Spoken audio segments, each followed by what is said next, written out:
Have you ever noticed something strange?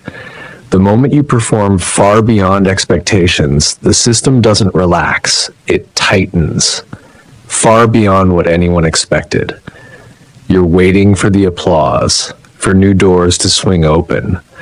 But what you get back from the system is a subtle sense of tightening. More processes, more required collaboration, more decisions you suddenly need to explain. Today, we're not talking about how to be exceptional.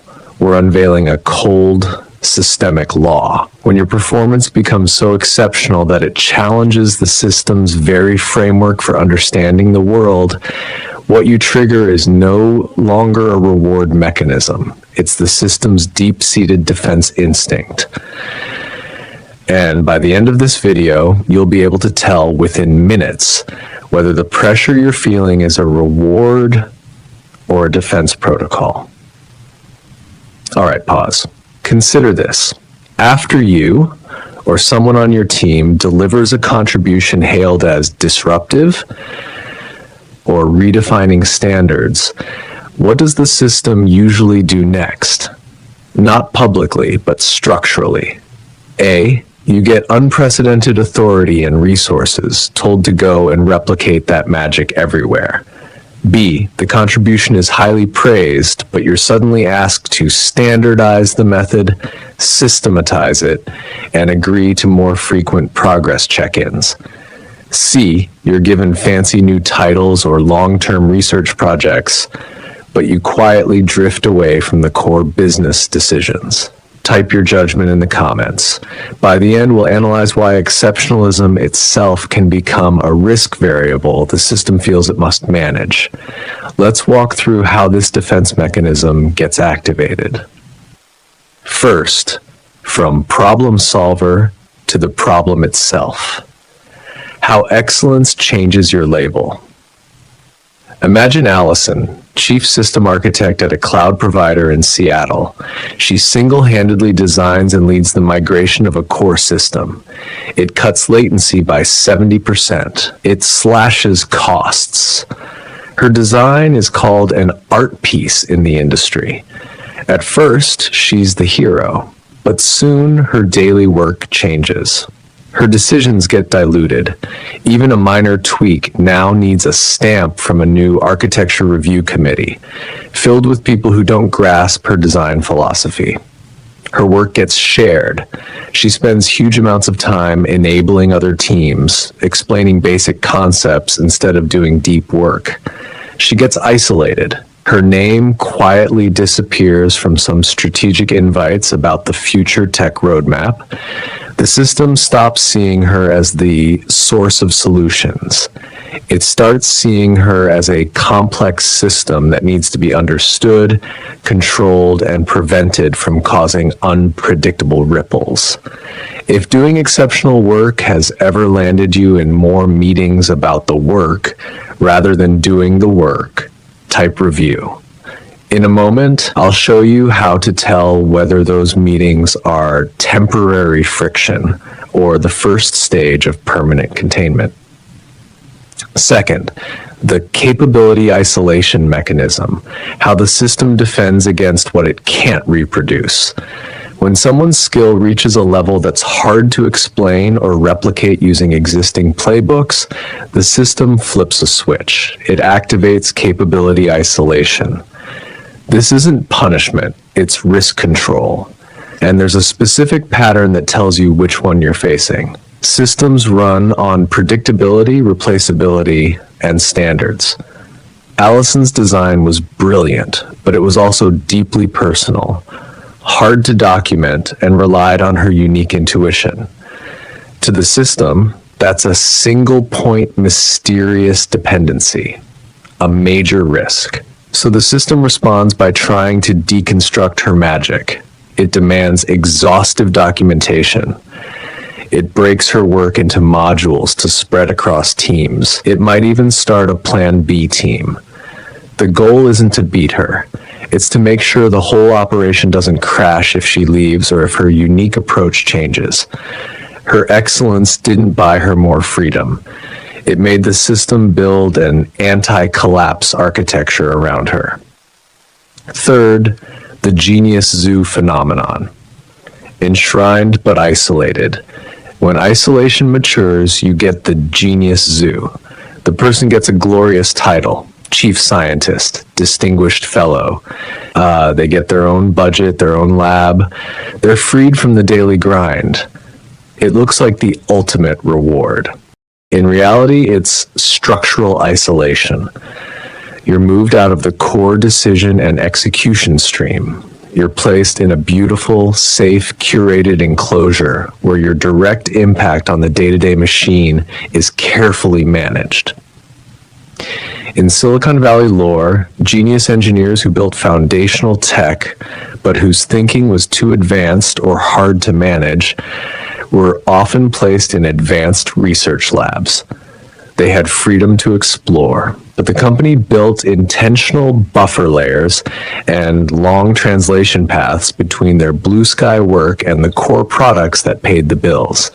They were respectfully maintained and carefully kept from directly disrupting the steady revenue engine.